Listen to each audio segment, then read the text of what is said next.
Welcome back to the second segment of the show for today. We're talking to Dr. LMadu, and he's talking about an organization in Nigeria called Boko Haram. And the topic today is Boko Haram and the instability in West Africa. And of course, Dr. Madu, let's pick up where we left off the last time. You were talking about some of the things that this organization called Boko Haram is involved in. Like I said before, the agenda, according to them, is Islamic State all over northern Nigeria.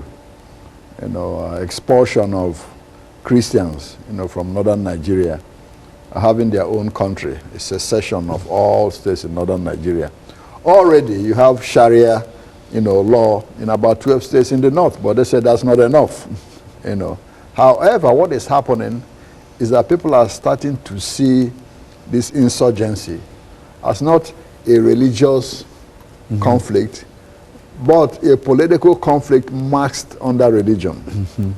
Now, this has intensified since Southerner, Goodluck Jonathan, was elected president.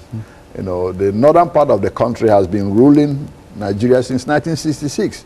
Military officers included, has been running that country since 1966 until 1998, from their part of the country. So they say, well, now a southerner has been elected, or they resent it. They rather have a northerner in position, in power. And the president is a southerner. Exactly. The current president, Goodluck Jonathan, is from the south. He's from the Niger Delta, where the oil comes from. And they've been marginalized for a long time in the political process. Now he's the president of the country, and the northern part of the country, the political, elites there are not happy. So a lot of people in Nigeria are seeing this as, part of a calculated political agenda to make the country ungovernable for President Goodluck Jonathan. Now, others say, well, the real problem is that the North is marginalized economically. There are 72% unemployment. The youth don't have any jobs, no job creation, and it's happening in the North.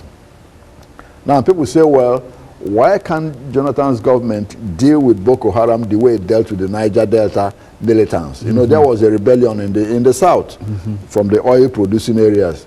The government, dealt with them and say, okay, we'll grant amnesty to everybody who lays down their guns, give you all job training and all this, which they did.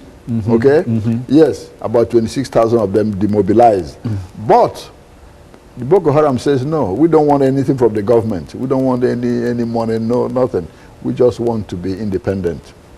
Well, people in the north say, well, the reason why those Niger Delta militants lay down their guns is not because, they want to, but because Jonathan is from their place. Okay? They wanted to make Jonathan successful in a real sense. Absolutely. Since he's president, why do you have to fight your own person? You've been crying, marginalization. Now he has power. Hey, so most people say that's the reason why they lay down their arms. And so in a real sense, these folks want to secede from Nigeria. And establish an Islamic state all over northern Nigeria. That's what they say the agenda is. But a lot of Nigerians are saying, no, that's not the agenda. The agenda is political, just to make the country ungovernable for President Goodluck Jonathan. Now, it's true there's a lot of poverty, in northern Nigeria. Yes, lack of educational opportunities, all that is true. But then the question is, the military generals from northern Nigeria ran the country as a dictatorship for almost 40 years. Why didn't they provide those resources for their own people? So people in Nigeria are saying, well, hey, you talk to your own people who ran the country for 40 years and stole all the money that would have been used for development. Don't call us. We don't have nothing to do with it. But the Muslims in the north, a lot of them who are misguided in a way, believe that everything, all the problems they're having is from southern Nigeria. Now, how does this problem, create problems for other West African states? Yes, it does. Now, according to, some sources, where are they getting their training?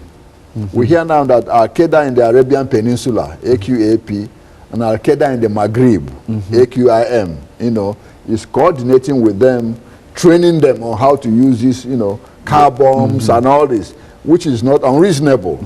Now, at the same time, we also hear that they have relationship with Al-Shabaab, which is the Somali terrorist group. Now, that's why the United States government is getting concerned about the threats, you know, they can pose.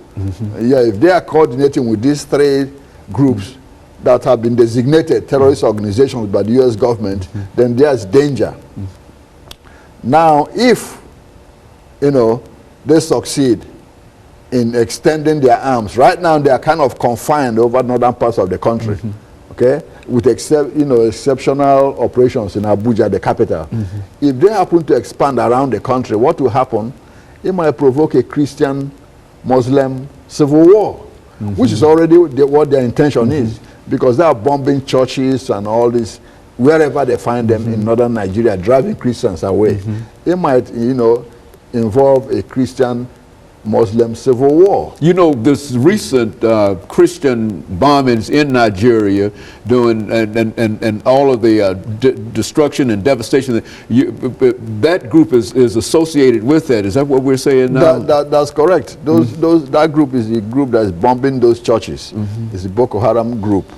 So now that's why the threat to West African states coming to being.